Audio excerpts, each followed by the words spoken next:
Nothing we heard today has changed our view that there is no evidence to support any allegation that the FBI or any intelligence agency placed a spy in the Trump campaign or otherwise failed to follow appropriate procedures and protocols. That was Adam Schiff, the top Democrat on the House Intelligence Committee. Adam Schiff, after FBI and Justice Department officials briefed congressional leaders on the FBI informant at the center of the investigation into President Trump's 2016 campaign. Congressman Schiff joins us now. Good morning. Good morning.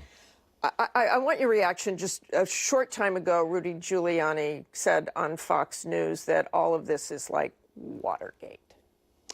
Well, it is like Watergate in the sense that you had a break-in at the Democratic headquarters, in this case a virtual one, not a physical break-in, and you had a president as part of a cover-up, and here you have a president doing a different kind of cover-up. You have a president peddling these falsehoods, and you have essentially people putting out propaganda like Rudy Giuliani to further that fiction. It is, I think, of a size and scope probably beyond Watergate, just not the Watergate the president is referring to. Or not the one Rudy Giuliani is referring to, certainly. And I know you can't reveal classified information, but you were in that briefing this week. Can you give us a sense of what it was like in the room? Were the Democrats on one side, the Republicans on the other?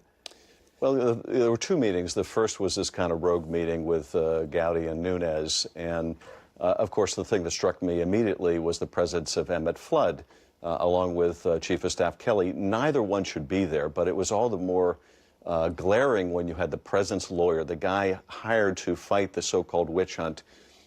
This was supposed to be ostensibly about congressional oversight, but of course, the meeting was always intended for something very different, and that is the Trump defense team's effort to get information in an investigation implicating the president.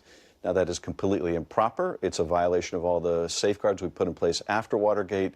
But if it wasn't made clear enough by Emmett Flood's presence at that meeting, the defense lawyer for the president, it was made abundantly clear by Rudy Giuliani afterwards when he said, our whole purpose is to get information we shouldn't have for our defense, to guide our defense team.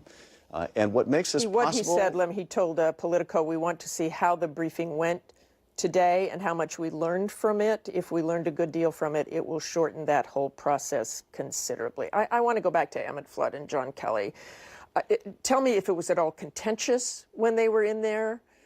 Just a little bit more about what it was like in that room and both sides in that room. Well, I told Mr. Flood that I thought that he had no business being there, that he was the president's defense lawyer. He took issue. He said, I'm White House counsel. And I said, I don't care what you call yourself. You are the president's defense lawyer when it comes to this investigation, and you have no business being here. Now, look, he's a good enough lawyer to know he had no business being there. Let's make perfectly clear, though. They weren't there for the classified briefing. They came in at the beginning and said what? They talked about openness, according to the White House? Well, they came at the beginning, I think, to send a message from the president that the president expected the Justice Department essentially to give these allies of the president's, these aiders and abettors of the president in Congress, what they wanted, because the president wanted for his defense team. But as I was saying, Flood's a good enough lawyer to know he had no business being there. But Giuliani made it so abundantly clear that the whole purpose of this meeting had nothing to do with congressional oversight. It was to help the president's defense by getting information improperly from the Justice Department to feed to the president's lawyers. Now, the only thing that makes this possible is a Congress that is complicit, is members of Congress like Gowdy and Nunes and Meadows and Jordan, and a weak speaker that will not stand up for the independence of the Justice Department. And that means that the rule of law is now on shaky ground. Do you think there's absolutely, again, I know you can't reveal classified material, but is there absolutely no case the Republicans could make that there was a spy in the president's campaign? There is no evidence to support that spy theory. This is just a piece of propaganda the president wants to put out and repeat. And certainly we've seen this pattern before. The president will suggest something. He prefaces it by saying, people are saying, or people are spying. They used James told. Clapper, who we listened to a little earlier. James Clapper this week said they were spying on a term I don't particularly like, but on what the Russians were doing. So we're back to that word spy. Yes, well, they put this out there, and then they say, well, now that it's out there, we need to investigate it. Even Senator Rubio this morning saying, well, we should look in and find out if this is true. But this is part of the propaganda machine. Let's spread a completely fallacious story, and then let's say that it needs to be investigated and give it a life of its own. But it is resonating. Just quickly, how do you counter that?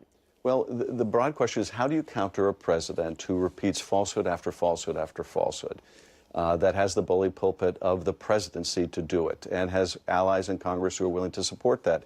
And Martha, at the end of the day, there's only one remedy for that, and that is you need to throw the bums out. As long as there's a majority in Congress that is willing to do this president's will, and as long as we have a deeply unethical president, there's only one remedy, and that is to change the Congress. And to let the investigation go on. And that's what we need to try to fight to do. Okay, the view from Congressman Adam Schiff. Thank